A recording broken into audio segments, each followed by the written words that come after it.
Does your life as a Christian make you feel comfortable or uncomfortable?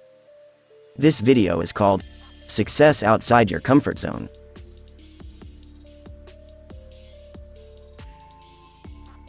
Growing up, I always heard that success is found outside of your comfort zone. As I got older, I realized this was true. If I wanted to achieve success, I couldn't be afraid to do the things that made me uncomfortable. Whether that was changing my group of friends, changing my hobbies, or isolating myself from society. The cool thing about life is that every human being has a chance to be successful. However, in order to achieve success, they must leave their comfort zone. Unfortunately, most people never even leave their hometown, and this alone could be a detriment to anyone's success.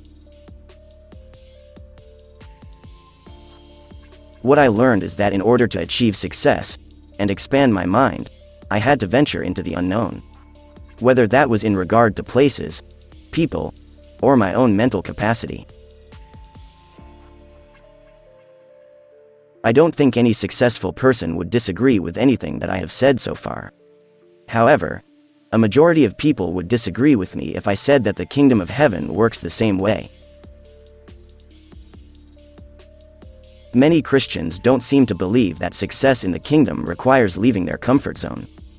But if that were true, then what does it mean to be baptized in the same baptism as Jesus Christ?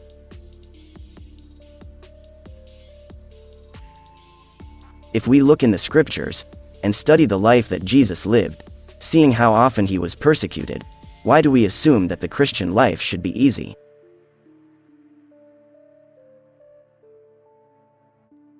Imagine if I climbed Mount Everest and suffered a broken leg, a broken arm, fractured ribs, dislocated my fingers, and then came back and told you, be prepared to take the same route that I took.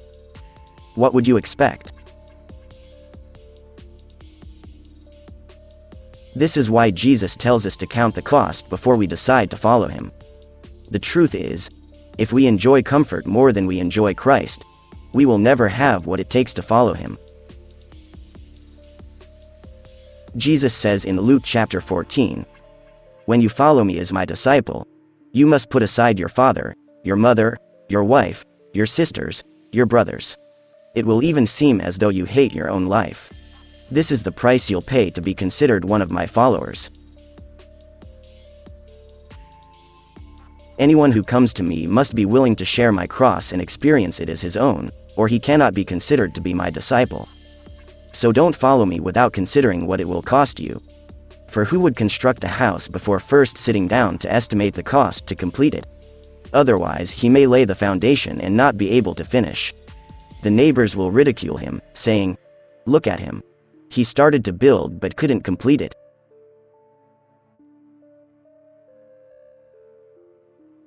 Isn't it interesting that we have millions of Christians that have never experienced any discomfort in their walk with Christ?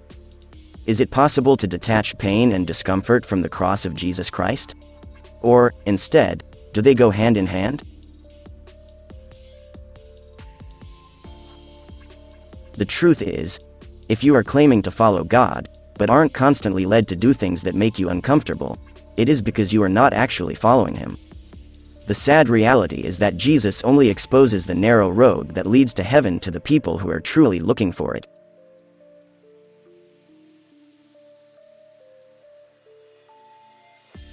So, the question of the day is, if you don't want to follow Christ because it's uncomfortable, how do you think burning in hell forever will feel?